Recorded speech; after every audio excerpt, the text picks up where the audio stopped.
Hello and welcome. My name is Joe O'Mara. I'm the head of aviation finance with KPMG.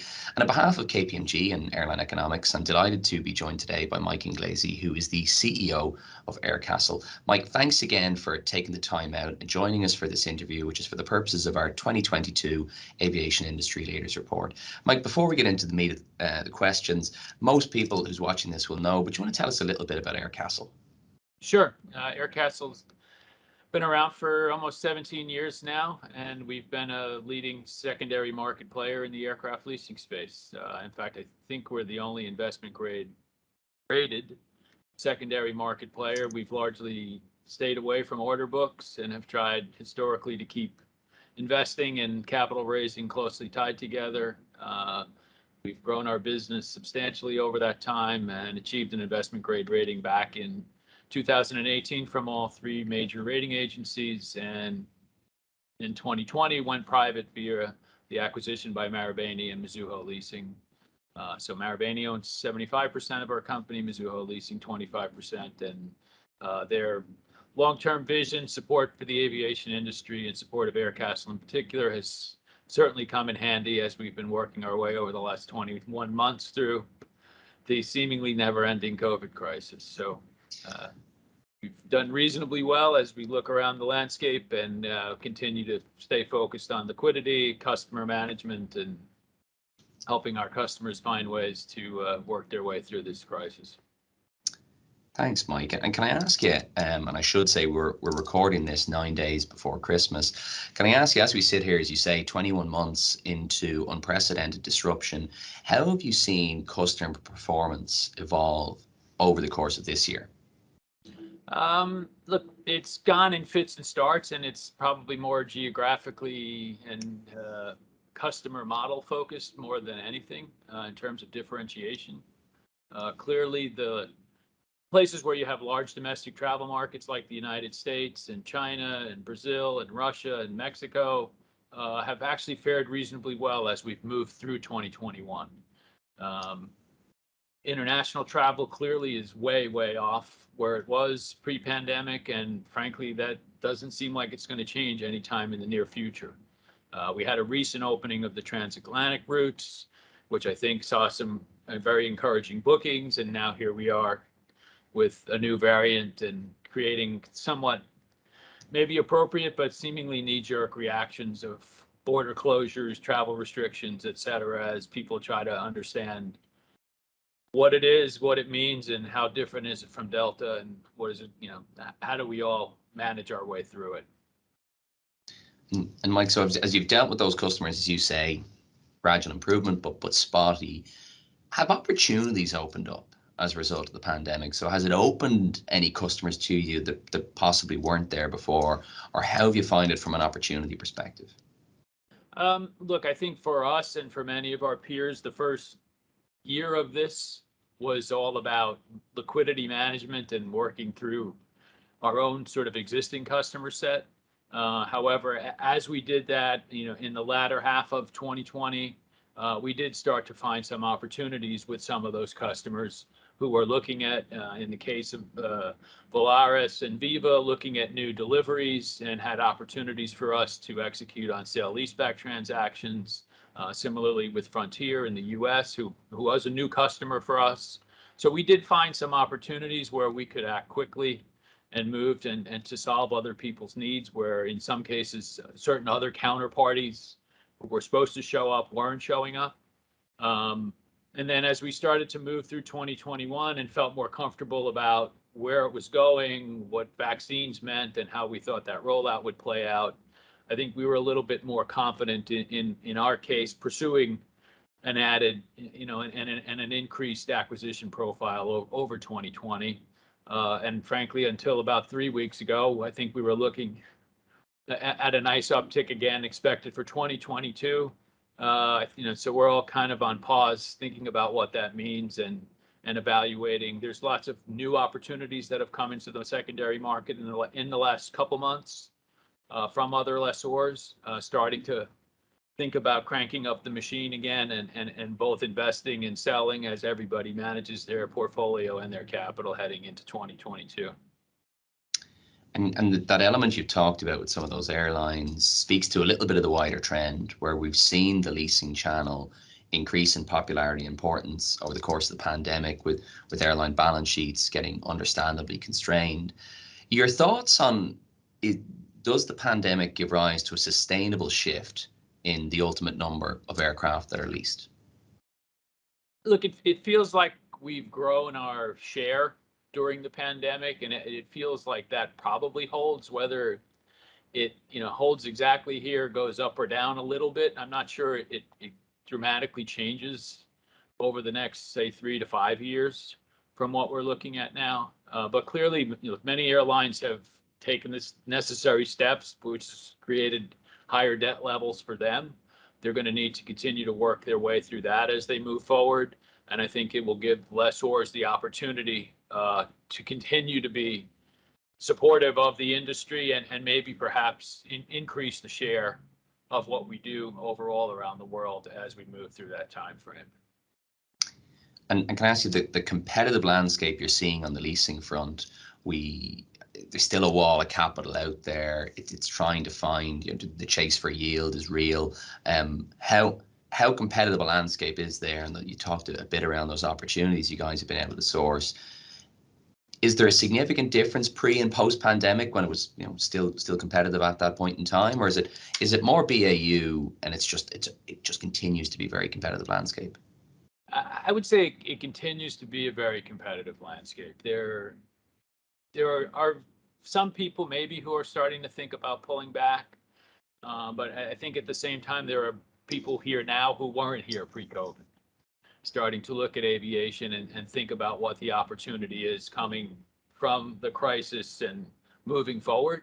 But if you look at the competitive dynamic around sort of straight up sale leasebacks, as airlines are putting out RFPs, the number of respondents and the lease rate factor levels they're getting are as good as, and in some cases maybe better than what they saw pre-pandemic.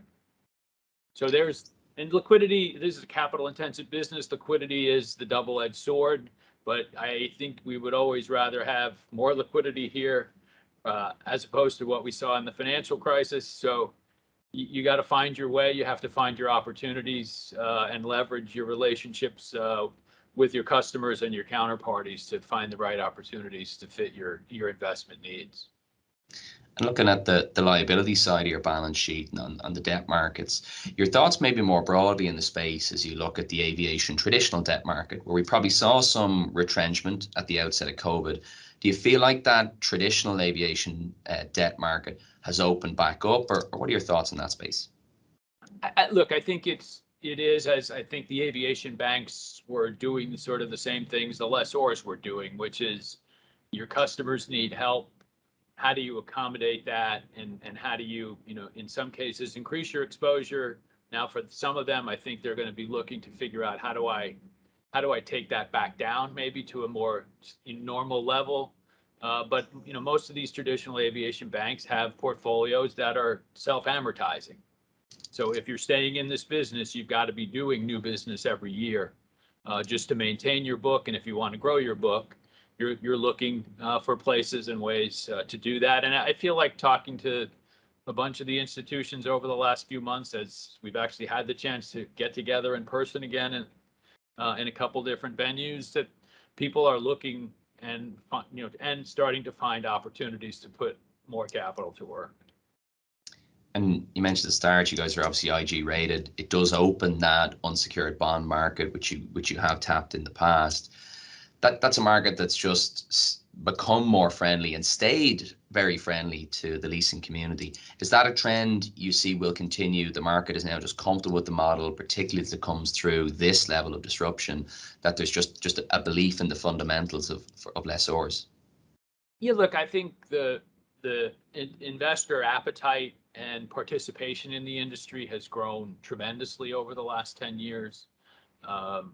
If you look back to the sort of right after announcement, AirCap GCAS, people were looking at sort of, wow, somebody's going to go do $22, $24 billion of financing in the in the market? Is it going to absorb all the capacity? Is it going to get sort of a premium associated with trying to raise that much capital at once? And clearly what we saw was there was this tremendous demand, a large oversubscription. I think it priced better than anyone, including AerCap, expected. And it introduced and brought in a new bunch of investors to take that much down. So I think the rest of us will be spending the near future trying to figure out who are those new players and how do we make sure everybody kind of can benefit, because it benefits all of us to bring in more investors. And clearly the performance of the lessors, even as painful as it's been for us, has been and has demonstrated the resilience of the model and the diversification of customers and geography, et cetera. So I think it should continue to attract capital. We've historically in the last decade had a credit spread that's been wider than a sort of industrial rated with the same ratings. And I think that credit spread has tightened. And I think there might continue to be some room for that to occur as we move forward out of the pandemic and march forward again into what I expect to be a growing industry and growing air travel. Another facet to that, and probably supports and speaks to some things you're talking about, has been the return of Aviation ABS. So, you kind of go back to that market shutting in 2009 in the financial crash and taking the guts of half a decade to come back in any kind of real way. Have you been surprised at how quick, and I appreciate predominantly debt deals or clubby equity deals into ABS, have you been surprised at the quantum of deals that got done this year on the ABS side? Yeah, I think I was personally a little surprised. I think people, and I forget who was first out, maybe it was Castle Lake. People kind of, and they're very creative and smart people, and they've taken the opportunity to sort of customize and I think adjust on some of the hot points that investors would be focused on, who maybe were already in ABS and having some troubles with other portfolios. But I think the ABS deals, the structure of them and how they work has gotten more standardized. And I think that helped bring it back more quickly.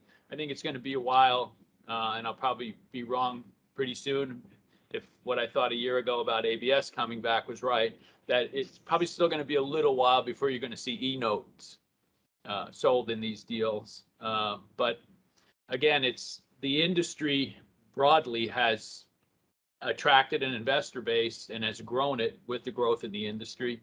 And I think in comparison to other asset classes, aviation still represents an attractive opportunity for part of a debt investor's portfolio across everything that they're doing. And before we maybe chat around kind of M&A and consol, back to a point I should have asked earlier, how are you finding the trading environment? So anecdotally, you've kind of said, Jesus, is there really attractive portfolios out there, as you say, if you're playing in that kind of secondary market? Where do you see that market currently sitting from an opportunities perspective to what's out there? And do you see something like the AerCap transaction giving a seismic shift to where that market currently sits? So I think we've seen a few different phenomena in the last 3 months. First, we've seen, some of the bigger lessors bring, let's call it 15 to 20 planes to the market to kind of get a read on where's the appetite, how are we thinking heading into 2022? And there have been a fair number of those out there. On the other and related side, you've heard, unconfirmed rumors about SMBC and Goshawk and Carlisle and AMCK. And it's not entirely surprising that some of the investors who've been around for a while, and this is a smaller part of what they do, and they may have challenges in some of the other things they do. So thinking about getting out, as in the case of Goshawk's and AMCK's owners, they were both rumored to be looking at getting out pre-pandemic, and clearly they wanted to wait a bit to try to get some uplift and some trajectory around what they were trying to do. And I don't think they got what they might have gotten 24, 28 months ago. But it's clearly gotten to a point, if they get these deals done, that it's a clearing price that makes sense for them, given everything else that they're working through in their own worlds. Do I think there'll be more consolidation more broadly? Yeah, I think there will be. I'm not sure the pace or the size. I don't know that anybody's staring at GCAS and saying, I used to be half their size. Now, to get to half their size, I got to go buy 3 other people. I'm not sure that happens all that quickly. But I think you'll start to see some more activity as we see how people have fared and begin to fare post-pandemic. And I think there'll be opportunities for people to sort of leverage platforms, increase that scale, which will help you in terms of capital markets access, capital markets activity at levels that make it attractive for investors and financial institutions to sort of support all that growth. Yeah, it's interesting stuff in that, and particularly when you do a stand back and you go where the market's gone over the last 10 years from a concentration perspective, loads of new players, dilution of the top guys. Just interesting if it retrenches a little. And the flip side of that is the new platforms and all that capital we've talked about. And if you assume we get back to proper growth, more aircraft, it'll need more investors. I know I'd echo all of what you're saying on that avenue.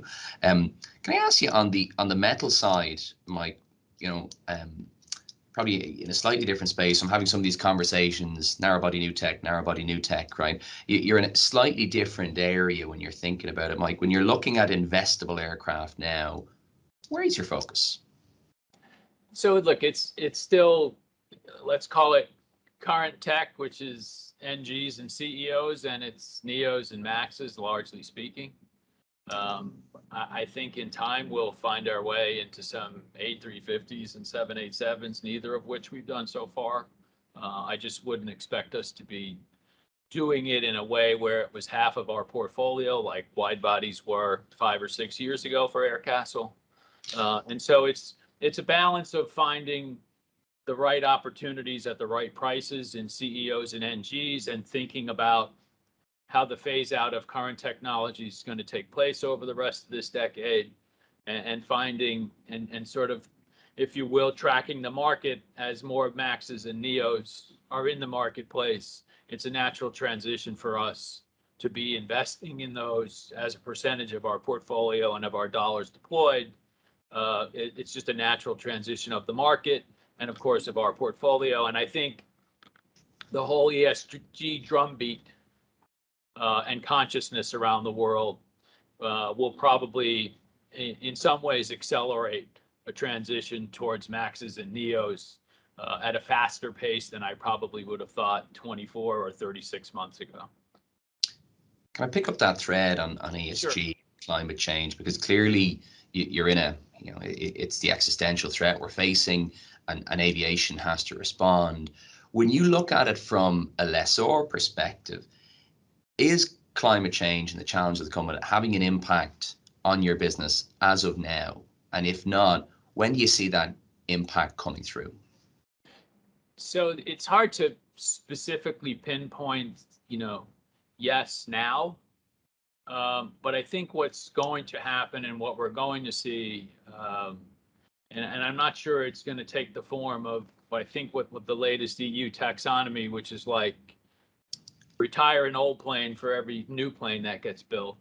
But I think in time you're going to see some form of tax associated with this version, and let's say current tech versus new tech, and whether that's as black and white as that delineation, or if it's some sort of counting of carbon emissions of those and what they do. But I think it will become more expensive for people to operate the less efficient aircraft as we move forward on the sort of march towards 2050 and the aggressive goals the whole world is setting across every industry to find ways to reduce greenhouse gas emissions. And as a lessor, how do you feed into it? Because if you kind of look at the building blocks that have been put out there by IATA, huge bet on SAF, right? So like you'd say really the next decade, that's where the bet is. You're hoping there will be technological advances that come after that. Are lessors predominantly takers in this, or is it that the investors will start to push, as you say, more people into newer tech aircraft, more efficient? Look, I think simplistically we're more takers, and we're financing what people want to let people travel around the world, and what that costs and how long that asset lasts. And the math for all that has been largely premised on aircraft that are going to last 20 to 25 years and have a residual value curve, and how that residual value curve shifts, and whether the last off the line CEOs and NGs have a much steeper depletion than the prior generations and the prior technology shifts we've seen. That remains to be seen, and thinking about how you price that in when you're buying those assets obviously becomes a much trickier exercise. But we're not in the business of designing hydrogen powered airplanes, or I don't think we're of the scale today where we're looking to start investing in eVTOLs. Our parent has entered into an MOU in Japan to help vertical evaluate the Japanese market and do feasibility studies. Might there be an opportunity for us, as they develop that relationship, to explore that and fund assets that may be in service in 4 or 5 years, perhaps? But I don't see us in our role here playing a big part in funding or developing that type of new technology. And you talk there to some of the responsibility here will clearly be on the OEMs and the developments that they have. On the OEM side, and I know you haven't played in a large way on order books, but if memory serves, you did go down the Embraer route in the past. If I could be wrong on that, I might. Yeah, we had a small A330 order back in the time of the financial crisis, and then we currently have an order with Embraer for E2s for 25 aircraft. 18 of those have been placed. We've delivered a handful to KLM this year and have more slated for delivery to them and Azul next year. And we still have a few positions left to place. So, the program clearly has struggled a bit, and it seems like the A220 and the Save by Airbus and what that does for Airbus from a product line perspective, they've done quite a good job of increasing its penetration, both with airlines and with some of the lessors. And do you think the relationship between OEMs and lessors is going to shift coming out of this pandemic, where they are clearly stepping into more deliveries on the sale and leaseback side, potentially more going down the order book route? Who knows? But do you see a shift coming on the lessor OEM interaction? I'm not sure it's so much of a shift. Look, the bigger players have always had influence on what the OEMs are developing and how they should be thinking about what it means to lessors who are still big customers to the OEMs. But I'm not so sure that lessors are going to be sort of take the predominant place, and suddenly Boeing and Airbus are only going to produce a plain vanilla A320neo in max density, and that's the only thing that's going to come off the line, and every airline's going to have to find some other way to differentiate themselves to passengers. I don't see that future personally. And can I bring you maybe to the investor side, Mike, and ask you one question: public versus private, pros and cons, right? What have you found now? Like you're 2 years, I think. So we're almost 2 years into private ownership after a long time. I can't do the rough math, but 15 years of public ownership. It's just different. Your shareholders still want you to make money. They want you to be smart, and we're still a publicly registered debt, issuer. So we still are holding quarterly earnings calls. We still try to maintain a reasonably active investor relations, and clearly we have shareholder secondees and board members who are with us here in the U.S. now at our headquarters, and we have very frequent dialogue and conversations about what we're doing, both operationally and on a strategic basis, about what can we do and how do we position the company for continued and profitable growth. But presumably you don't miss the SEC. Well, we still deal with them. So I mean, as I said, we're not an equity issuer, but we're still a public filer, and we still have Qs and Ks, and so we're a bit of a hybrid. And it doesn't really change what you do on a day-to-day basis to think about growing your business. And on that interaction with the investors side, have you seen any trends either on capital entering the space or departing the space over the last 21 months? Or is it still the kind of same old faces that you have seen over your long experience in aviation finance? Look, I think it's largely the same. I think there's some new people who've come in, and there's some people who've maybe sort of decided I didn't make what I wanted, or I'm not seeing the kinds of returns I thought I could get in this sector, and so I'm gonna, maybe just pull up stakes and go back to what I was doing before this. But it's still, I mean, I would say there's more capital in the industry chasing today than there was pre-COVID. Some of the faces may have changed, but I don't think the volume overall has changed dramatically. And just in closing, Mike, can I ask you, and I usually like to close these interviews in these ways, what are your optimism levels like as you look out into 2022? Obviously a bunch of uncertainty, but we've come from, a challenging nearly 2 years at this stage. What are your expectations and hopes for next year? So I would say on the hope side, it's that we find a way to get to the endemic stage of the pandemic. And I think it's starting to happen in different places, and clearly the therapies, the vaccinations, and the ability to sort of limit the fatality rate is going to be key to that. And look, I think what we've seen, and the hope is always based on what we've seen in the last year, is when people can travel, they want to travel. And so there's lots of pent up demand for people to continue doing that. It's clearly going to take longer for the long haul international business traveler to get back to where we were pre-COVID, but I think it will get back there. I think Zoom has been a wonderful tool to manage our way through this pandemic. I can't imagine having done this 15 years ago with, cell phones and polycoms, and would have been a very different experience. But I think people want to see people want to be around people, and doing business face to face is much more effective than doing it over a Zoom call. Amen to that, Mike. And I hope next time we do this, it will be sitting across from each other and not facing the screen.